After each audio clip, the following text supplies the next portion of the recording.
video de grabar. Ya. El causante es aquella persona que ha fallecido y que está originando la transmisión de sus bienes, o sea, el patrimonio. A esa transmisión de bienes se le llama sucesión, ¿ya? Sucesión. Ahora, hay dos clases de sucesiones, la sucesión testamentaria y la sucesión legal intestada. Cuando existe sucesión testamentaria, significa que la voluntad del causante está plasmada, manifestada en un documento llamado testamento. ¿Ah? Ahí se encuentra la voluntad de del causante. ¿Ya? Cuando esa transmisión de bienes se realiza a través de un testamento, se le llama sucesión testamentaria. Cuando no existe testamento y la persona ha fallecido sin haber dejado su voluntad escrita en un documento, entonces aparece la otra sucesión, que es la sucesión legal, la sucesión que está dada por la ley, por la justicia. Ese tipo de sucesión se llama sucesión legal o también se llama sucesión intestada, ¿ya? O sucesión de la justicia. Bien, entonces esas son las dos clases de sucesiones que nosotros debemos conocer. Elementos de la sucesión: el causante, la persona que muere, ya la persona que ha fallecido, origina la transmisión de los bienes. La herencia es la masa hereditaria, bien, dejado por el causante. Y aquí tenemos, a ver, acá, esto que está aquí. A ver, mira, escucha, quiero que entiendas bien este concepto. Este rectángulo que está acá es la masa hereditaria, ¿ya? Es la masa hereditaria, es el 100% de la masa hereditaria. Aquí está, el 100%, ¿listo? Ahora, esta masa hereditaria está conformado por dos partes. Bien, esta que está de color rojo, esta es la de color rojo, es la porción, ¿ya? Es la porción disponible que el causante puede utilizar para entregar a quien le dé la gana. Por eso se le llama porción disponible. O sea, es la facultad que tiene la persona de heredar toda esta parte. O sea, vamos a poner aquí, ¿ya? 20% y el 80%.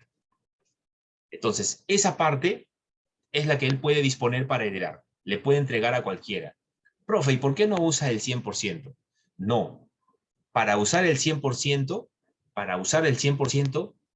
este heredero forzoso y no forzoso no deben existir. ¿Quién es un heredero forzoso? Los hijos, la cónyuge o el cónyuge. Ellos son herederos forzosos. ¿Quiénes no son? También acá están los padres. ¿Quiénes no son los forzosos? ¿O quiénes son los herederos no forzosos? Es el hermano, el tío, el primo, el sobrino. Ellos son herederos forzosos. ¿Ya? Pero como estas dos figuras existen, entonces no se puede disponer del 100% para heredar. Tienes que dejar una parte para poder heredar entre esta figura o la otra figura que es la B, ¿ya? Entonces, si es que no existen herederos forzosos, la persona que ha fallecido no ha tenido hijos, no ha tenido descendencia, no tiene descendencia, no se ha casado, entonces ellos inmediatamente pasan a ¿qué cosa? A ser parte de la herencia. Los herederos no forzosos, ¿ya? Pero si no existe, no ha tenido hijos y tampoco tiene familia en ese lugar, entonces el causante va a poder utilizar el 100% del total de todo, ¿ya? A esta parte que él no puede utilizar se le llama legítima y a la parte que puede utilizar se le llama porción disponible. ¿Quedó claro ahí? ¿Quedó claro ese concepto? ¿Sí? ¿Alguna pregunta al respecto? No, ya está. Entonces, la herencia, ¿no? Entonces acá está, ahora ya entiendes qué es la legítima y ahora ya entiendes qué cosa es la porción disponible, ¿ya? Listo. ¿Quiénes son los sucesores? Son los que van a recibir la herencia. Tienen derecho a recibir la herencia. Tenemos los herederos, ya te acuerdas, herederos forzosos y herederos no forzosos, ¿ya? Clases de herederos. ¿Qué significa? Que hay herederos que van a recibir la herencia y que sus nombres se encuentran en este testamento. Y hay herederos que no sus nombres no están dentro del testamento porque no, el causante no dejó testamento, entonces aparecen como herederos legales. Cuando no hay testamento, entonces aparece la figura de los herederos legales, ¿ya? ¿Quién es el albacea? El albacea es el que se va a encargar de entregar los bienes a las personas que tienen que heredar. Él se va a encargar de administrar. Funciones del albacea, no sus funciones, administrar los bienes, pagar las deudas del patrimonio, sostener la validez del testamento, cumplir los encargos y hacer el inventario judicial. Esas son las obligaciones del albacea, el que se va a encargar de leer el testamento, de entregar los bienes a las personas que se encuentran como herederos, ¿ya? Ahora viene el testamento. ¿Qué es el testamento? Es un documento solemne, ¿no? En donde se expresa la voluntad de la persona que ha fallecido. Clase de testamento, específicamente por escritura pública y el hológrafo y cerrado, ¿ya? El hológrafo y cerrado, ¿ya? Entonces tenemos aquí el de escritura pública, es cuando ese testamento ha sido registrado por el notario público. El hológrafo, ¿qué significa el hológrafo? Significa el testamento que ha sido escrito y fechado y firmado por el testador. Pero ojo, ese testamento simplemente ha sido escrito en una hoja común y corriente, mientras que el por escritura pública ha sido notariado, ¿ya? Y el cerrado firmado por una página, todas las páginas del testamento están cerradas en un sobre. Y el especial, pues tenemos el militar, marítimo y aéreo, ¿ya? Bien, ahora vamos a ir a la otra presentación.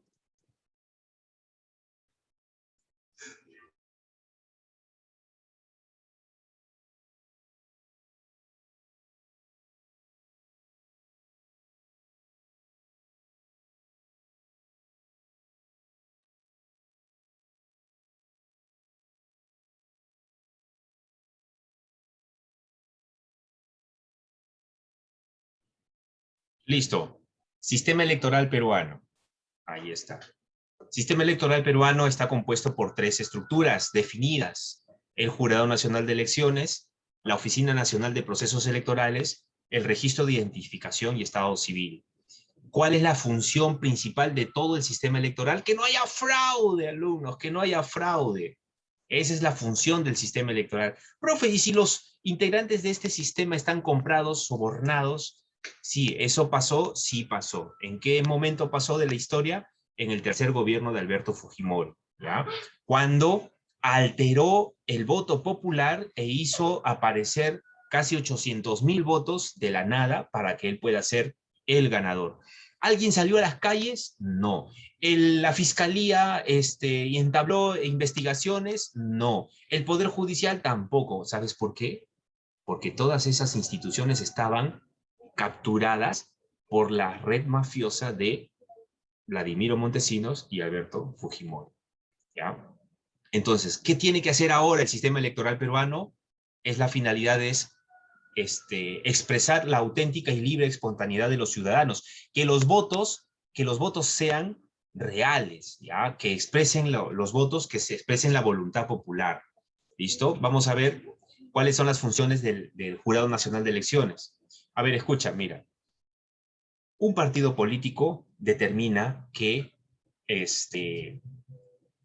unas actas, ¿ya? Donde hay unos 200 o 300 votos, quería anular esas actas de tales regiones, de tales lugares, ¿ok?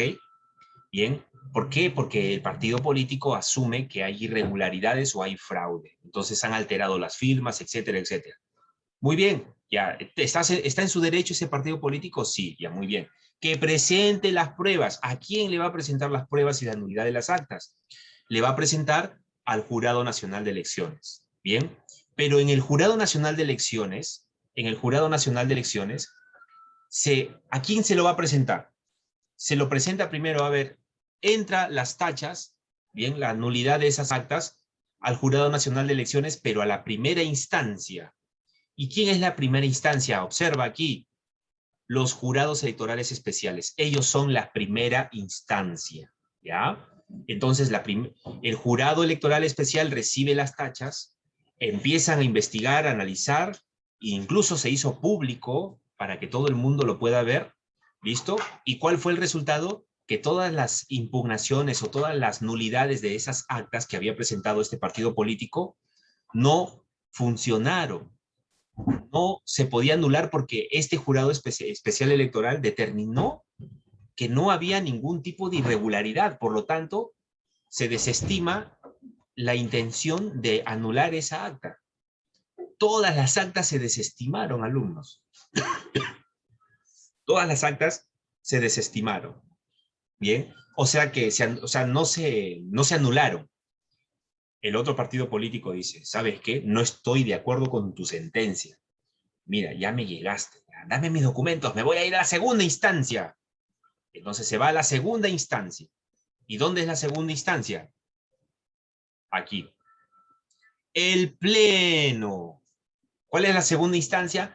El pleno del Jurado Nacional de Elecciones, alumnos. Esa es la segunda instancia, ¿ya? Es la segunda instancia. Entonces, el Jurado Nacional de Elecciones, la función es administrar justicia en materia electoral. Si es que ha habido alguna irregularidad, el Jurado Nacional de Elecciones se tiene que encargar de resolver ese problema.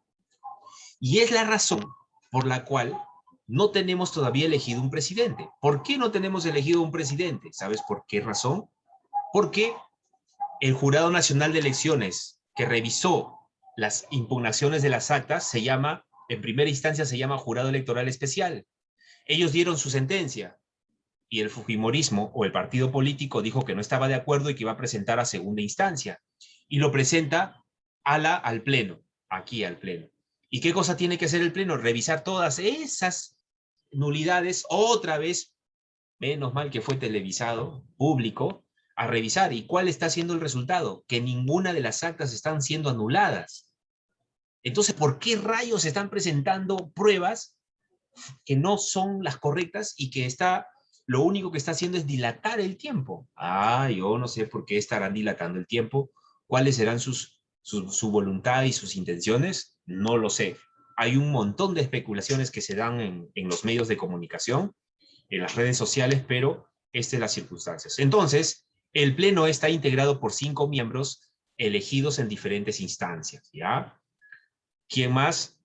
Hay 5 funciones jurisdiccionales. Voy a mencionar algunas. Por ejemplo, el Jurado Nacional de Elecciones se encarga de inscribir, ojo, inscribir a candidatos a la presidencia y vicepresidencia. ¿Qué más? Proclama al ganador de la contienda electoral. O sea, el Jurado Nacional de Elecciones es el que tiene que determinar quién será el presidente de este año 2021, el presidente del Bicentenario. ¿Quién más? Convoca referéndum y consultas populares, etcétera. Se pronuncia en última instancia en los procesos de vacancia. Jurados electorales, ellos son los que administran en primera instancia la justicia en materia electoral. ¿Qué más? Va a fiscalizar la legalidad del ejercicio del sufragio. Ellos se encargan de verificar que todo el proceso electoral sea legal, ¿ya? Función normativa, creación de leyes, puede hacerlo, es autónomo. Función administrativa, puede solicitar, por ejemplo, presupuestos para una contienda electoral. La función educativa se encarga de educar a las personas para que sepan cómo votar, ¿listo? Y luego tenemos a la segunda estructura del sistema electoral, que es la Oficina Nacional de Procesos Electorales, ¿ya? La Oficina Nacional de Procesos Electorales. ¿Qué va a hacer la OMPE? La OMPE se encarga ¿de qué? De organizar y ejecutar los procesos electorales. Compra de todo el material, distribuye el material, ¿ya? Ellos son los ejecutores.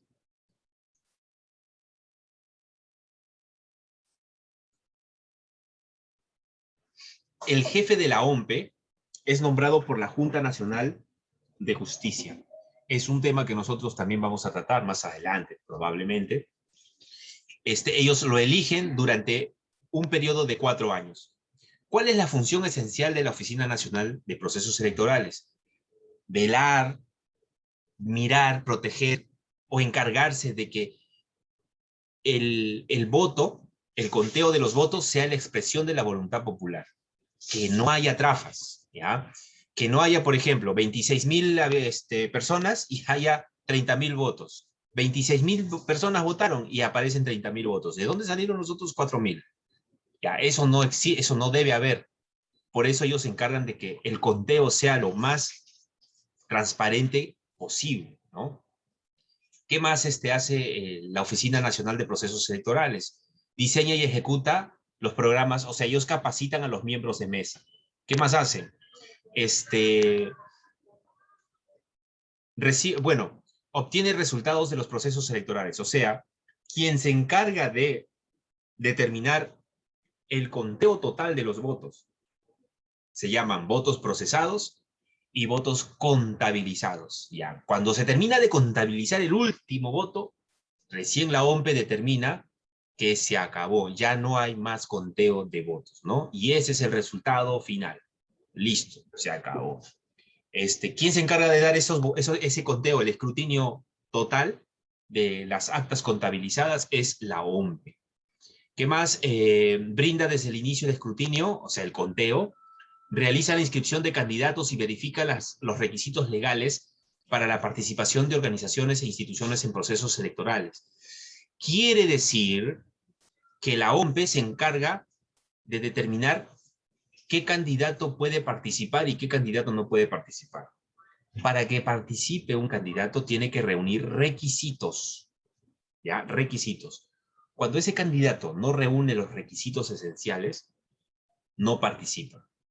Y ahí está el resultado de lo que el día de hoy se conoce a la primera vicepresidenta del Perú Libre, Dina Boluarte, me parece. Dicen que ella no debió participar en las elecciones, o sea, no debió ser parte de la primera, de la plancha presidencial, ¿no? No debió ser primera vicepresidenta de Perú Libre. ¿Por qué? Porque ella siguió trabajando en la RENIEC, ¿ya? ¿Qué pasó? La OMPE se dio cuenta, pero tú sabes que esa persona que está como primera vicepresidenta del Partido Perú Libre, esa persona no iba a participar como congresista en Perú Libre, pero la OMPE se dio cuenta de ese detalle y no le permitió participar en el Congreso, pero sí pudo participar en la plancha presidencial de primera vicepresidenta, ¿no? Ahí sí podía presentarse, sí, no había ningún problema porque la ley le permite, pero no podía ser congresista. Por eso no participó en la lista del Congreso. Gracias aquí, gracias a la OMPE, ¿no? Porque ellos se encargan de revisar los requisitos de los postulantes, si aprueba o no se aprueba. A ver, alumno, ¿quién es el encargado de proclamar al nuevo presidente? Al presidente, el resultado general de los votos, listo, se contabilizó y el ganador fue tal persona. ¿Quién se encarga de proclamar al nuevo presidente? ¿Qué institución? ¿La RENIEC, la OMPE o el Jurado Nacional de Elecciones? Y tú me tienes que decir, ¿qué me tienes que decir? Háblame, ¿qué me tienes que decir? ¿Cuál de los Jurado tres? Nacional de Elecciones. Excelente. Jurado Nacional de Elecciones. Ya, a ver, me están escribiendo también por acá. Eso, muy bien, Wanda. Listo. ¿Qué más? A ver. ¿Quién se encarga de dar el conteo final de las actas contabilizadas en una contienda electoral? El conteo final. Muy bien. La OMPE. La OMPE, ¿ya? La OMPE. ¿Listo? A ver, si tú eres un candidato que ha pasado a la segunda vuelta y no estás de acuerdo con las elecciones y estás diciendo que hay actas que se tienen que anular porque hay irregularidades y han alterado el voto. Entonces, el jurado, tú agarras las pruebas y mandas esos documentos con el número de actas que se quieren anular. ¿A dónde lo mandas? Al ¿A qué Jurado Nacional institución de lo Elecciones. Al Jurado Nacional de Muy, Elecciones. al Jurado Nacional de Elecciones. Pregunta, ¿quién es la institución en el Jurado Nacional de Elecciones que se encarga de revisar y determinar si son legales o no legales estas pruebas para poder sentenciar en primera instancia? ¿Cómo se llama esa primera instancia? ¿Cómo se llama esa primera instancia? Ahí está. A ver, ahí está, ahí está, ahí está. ¿Cuál es? Función jurisdiccional. No, es una institución, hijo. ¿Cuál es esa instancia? ¿Cuál es esa institución? ¿Los qué? Háblame. ¿Los qué? Los Jurados. háblame. Jurados. Jurados electorales especiales, JEE. Eso fue lo que dije al inicio, ¿te acuerdas? ¿Ya? Pregunta, ¿quiénes son los encargados? Ya, tú recibes la sentencia y dicen, ¿sabes qué, manito? No hay nada de fraude. Y entonces uno dice, yo no estoy de acuerdo, voy a seguir apelando. Coges todos tus cachivaches y los llevas al Jurado Nacional de Elecciones. ¿A qué institución lo llevas? Para que lo revisen en segunda instancia. Jurado. Ya, ¿cómo se llama esa institución del jurado? El pleno. El pleno. El pleno, ¿ya? El pleno. ¿Listo? Y por último, tenemos el último pilar del sistema electoral, que son los registros nacionales de identificación y estado civil, ¿ya? Es la RENIEC, ¿listo? ¿Qué hace la RENIEC? Es la entidad encargada de organizar y mantener, ¿ya?, el registro único de identificación de las personas naturales e inscribir los hechos y actos relativos a su capacidad y estado civil. O sea, en la RENIEC van a estar registrados los nacimientos, matrimonios, divorcios, disfunciones, todo, ¿ya? Prepara y mantiene actualizado el padrón electoral. Entonces, si yo estoy siguiendo su clase, profesor, y yo veo padrón electoral, entonces surge una pregunta en mi mentecita y digo, ¿y qué es el padrón electoral? Porque sé que esa pregunta te estás haciendo tú, y yo te voy a responder. A ver, alumno. Padrón electoral es la lista donde se encuentran todas las personas que están aptas para poder votar. Quiere decir que son todas las personas que tienen entre 18 años y 65 años. Ese es el padrón electoral. Pero como sabes tú, ese padrón electoral, tú sabes que hay personas que dejan de ser menores de edad y pasan a ser mayores de edad, ¿cierto? Y hay personas también que fallecen, ¿cierto? Y hay personas que ya llegan a los 65 y ya salen del padrón electoral, o las personas que han fallecido, perdón. Entonces, ese padrón electoral se tiene que actualizar año por año. ¿Y se actualiza cuándo? Cada año. ¿Ah? Es por eso que en esas elecciones han habido personas que han fallecido y que están dentro del padrón electoral. ¿Por qué aparecieron? Porque todavía se actualiza después de cada año. Bien, esa es la razón. ¿Listo? Muy bien, alumnos. Hemos llegado